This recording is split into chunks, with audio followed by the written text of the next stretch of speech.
Chapter 5 of The Science of Getting Rich by Wallace D. Wattles. Chapter 5 Increasing Life. You must get rid of the last vestige of the old idea that there is a deity whose will it is that you should be poor, or whose purposes may be served by keeping you in poverty. The intelligent substance which is all, and in all, and which lives in all, and lives in you, is a consciously living substance. Being a consciously living substance, it must have the nature and inherent desire of every living intelligence for increase of life. Every living thing must continually seek for the enlargement of its life, because life, in the mere act of living, must increase itself. A seed, dropped into the ground, springs into activity, and in the act of living produces 100 more seeds. Life, by living, multiplies itself. It is forever becoming more. It must do so if it continues to be at all. Intelligence is under the same necessity for continuous increase. Every thought we think makes it necessary for us to think another thought. Consciousness is continually expanding. Every fact we learn leads us to the learning of another fact. Knowledge is continually increasing. Every talent we cultivate brings to the mind the desire to cultivate another talent. We are subject to the urge of life, seeking expression, which ever drives us on to know more, to do more, and to be more.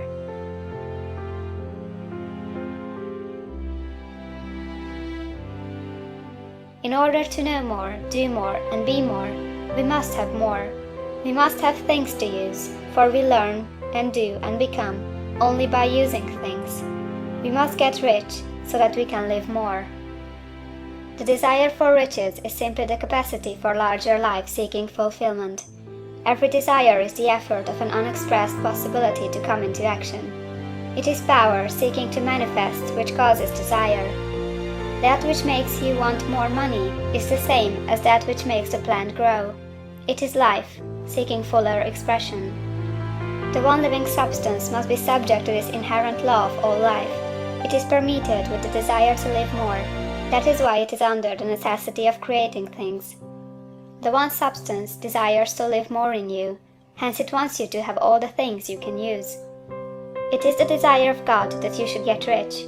He wants you to get rich, because He can express Himself better through you if you have plenty of things to use in giving Him expression. He can live more in you if you have unlimited command of the means of life. The universe desires you to have everything you want to have. Nature is friendly to your plans. Everything is naturally for you. Make up your mind that this is true. It is essential, however, that your purpose should harmonize with the purpose that is in all.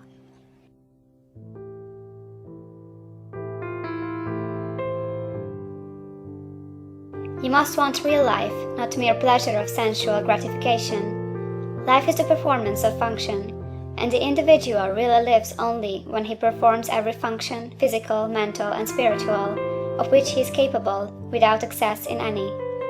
You do not want to get rich in order to live swinishly, for the gratification of animal desires. That is not life. But the performance of every physical function is a part of life, and no one lives completely who denies the impulses of the body a normal and healthful expression. You do not want to get rich solely to enjoy mental pleasures, to get knowledge, to gratify ambition, to outshine others, to be famous. All these are a legitimate part of life, but the man who lives for the pleasures of the intellect alone will only have a partial life, and he will never be satisfied with his lot. You do not want to get rich solely for the good of others, to lose yourself for the salvation of mankind, to experience the joys of philanthropy and sacrifice. The joys of the soul are only a part of life, and they are no better nor nobler than any other part. You want to get rich in order that you may eat, drink, and be merry when it is time to do these things, in order that you may surround yourself with beautiful things, see distant lands, feed your mind, and develop your intellect, in order that you may love men and do kind things, and be able to play a good part in helping the world to find truth. But remember that extreme altruism is no better nor nobler than extreme selfishness. Both are mistakes. Get rid of the idea that God wants you to sacrifice yourself for others, and that you can secure His favor by doing so. God requires nothing of the kind. What He wants you is that you should make the most of yourself, for yourself and for others. and you can help others more by making the most of yourself than in any other way. You can make the most of yourself only by getting rich, so it is right and praiseworthy that you should give your first and best thought to the work of acquiring wealth. Remember, however, that the desire of substance is for all, and its movements must be for more life to all. It cannot be made to work for less life to any, because it is equally in all, seeking riches and life. Intelligent substance will make things for you, but it will not take things away from someone else and give them to you. You must get rid of the thought of competition. You are to create, not to compete for what is already created. You do not have to take anything from anyone. You do not have to drive sharp bargains.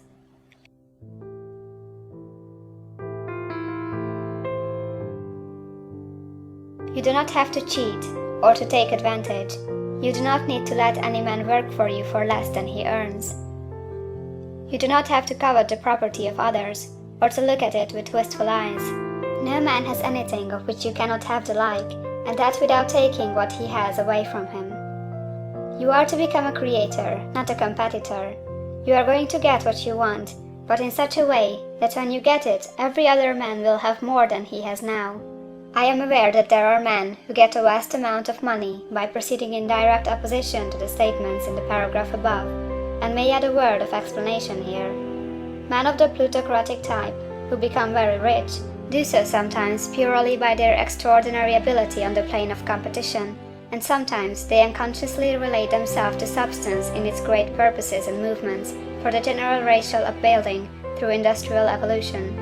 Rockefeller, Carnegie, Morgan, and others have been the unconscious agents of the supreme in the necessary work of systematizing and organizing productive industry, and in the end, their work will contribute immensely toward increased life for all. Their day is nearly over. They have organized production, and will soon be succeeded by the agents of the multitude, who will organize the machinery of distribution. The multimillionaires are like the monster reptiles of the prehistoric eras. They play a necessary part in the evolutionary process, but the same power which produced them will dispose of them. And it is well to bear in mind that they have never been really rich. A record of the private lives of most of this class will show that they have really been the most abject and wretched of the poor. Riches secured on the competitive plane are never satisfactory and permanent. They are yours today and another's tomorrow. Remember, if you are to become rich in a scientific and certain way, you must rise entirely out of the competitive thought. You must never think for a moment that the supply is limited. Just as soon as you begin to think that all the money is being cornered and controlled by bankers and others, and that you must exert yourself to get laws passed to stop this process and so on, in that moment you drop into the competitive mind, and your power to cause creation is gone for the time being. And what is worse, you will probably arrest the creative movements you have already instituted. Know that there are countless millions of dollars worth of gold in the mountains of the earth, not yet brought to light, and know that if there were not, more would be created from thinking substance to supply your needs.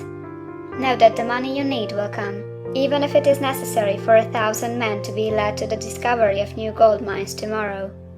Never look at the visible supply, look always at the limitless riches in formless substance, and know that they are coming to you as fast as you can receive and use them. Nobody, by cornering the visible supply, can prevent you from getting what is yours. So never allow yourself to think for an instant that all the best building spots will be taken before you get ready to build your house, unless you hurry. Never worry about the trusts and combines, and get anxious for fear they will soon come to own the whole earth. Never get afraid that you will lose what you want because some other person beats you to it. That cannot possibly happen. You are not seeking anything that is possessed by anybody else.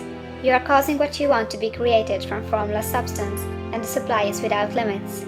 Stick to the formulated statement. There is a thinking stuff from which all things are made, and which, in its original state, permeates, penetrates, and fills the interspaces of the universe. A thought, in this substance, produces the thing that is imaged by the thought. Man can form things in his thought, and, by impressing his thought upon formless substance, can cause the thing he thinks about to be created.